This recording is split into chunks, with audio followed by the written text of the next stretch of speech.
Sir, मैं आपसे इतना पूछना चाहता हूं, पश्चिम बंगाल के चीफ मिनिस्टर ममता बनर्जी सदन के सदस्य है? नहीं है?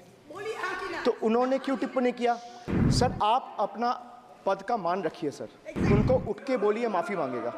Then I will continue my speech. संसद में गुरुवार को भी सत्ता पक्ष और विपक्ष के बीच घमासान देखने को मिला। आज भी दोनों सदनों में हंगामा और नारेबाजी हुई। इसी दौरान लोकसभा अध्यक्ष ओम बिरला ने भारतीय जनता पार्टी के सदस्य अभिजीत गंगोपाध्याय तथा टीएमसी के एमपी अभिषेक बनर्जी के कमेंट्स को लेकर सदन में बैठे सदस्यों से कहा कि वह सदन की मर्यादा रखें तथा आसन को चुनौती नहीं दें। दरअसल सदन की कार्रवाई आरंभ होने पर कांग्रेस सदस्यों ने गंगोपाध्याय की आपत्तिजनक टिप्पणी का विषय उठाया। इस पर संसदीय कार्य मंत्री किरण रिजिजू ने कहा कि कोई भी सदस्य सदन की गरिमा को चोट पहुंचाने वाली टिप्पणी करे तो वो दुर्भाग्यपूर्ण है।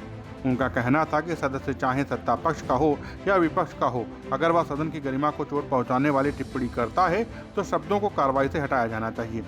इसके साथ ही उचित कार्रवाई करने या उचित टिप्पणी करने का अधिकार भी अध्यक्ष को है। रिजिजू के अनुसार जब गंगोपाध्याय ने टिप्पणी की थी तो वह उस समय लोकसभा में नहीं बल्कि राज्यसभा में थे।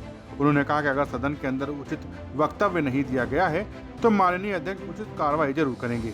वहीं बिरला ने कहा कि सदन की एक मर्यादा है, उच्च परंपराओं और परिपाटी रही है कि मेरा भी सभी लोगों से आग्रह है कि सदन में अपनी बात रखें, चर्चा में भाग लें, लेकिन कोई ऐसी टिप्पणी नहीं करे जो संसद की मर्यादा और संसदीय परंपराओं के अनुकूल नहीं हो।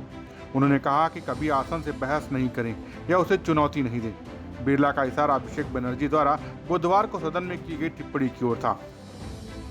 वहीं लोकसभा अध्यक्ष ने कहा कि सदस्य जितना सदन की गरिमा और प्रतिष्ठा रखेंगे उतना ही उनके क्षेत्र में उनकी प्रतिष्ठा बढ़ेगी।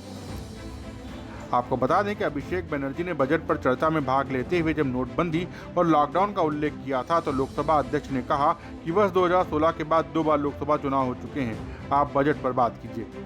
अध्यक्ष का इशारा 2019 और 2024 में हुए आम चुनावों में भी भाजपा नीति राजग के सत्ता में आने की ओर था। एक बार फिर बनर्जी ने किसी का नाम लिया जिस पर सत्ता पक्ष के सदस्यों ने हंगामा खड़ा कर दिया। इस पर अध्यक्ष ने कहा कि माननीय सदस्य उन लोगों के नाम नहीं लें जो सदन के अब सदस्य नहीं हैं। इस पर बनर्जी ने अध्यक्ष से कहा कि जब सत्ता पक्ष के सदस्य पश्चिम बंगाल की मुख्यमंत्री ममता बनर्जी का नाम लेते हैं या देश के प्रथम प्रधानमंत्री जवाहरलाल नेहरू का नाम लेते हैं तो आसन उस पर कुछ नहीं बोलता। यदि कोई आपातकाल की बात करेगा तो अध्यक्ष चुप करा देते हैं। Bureau report, Dastak times.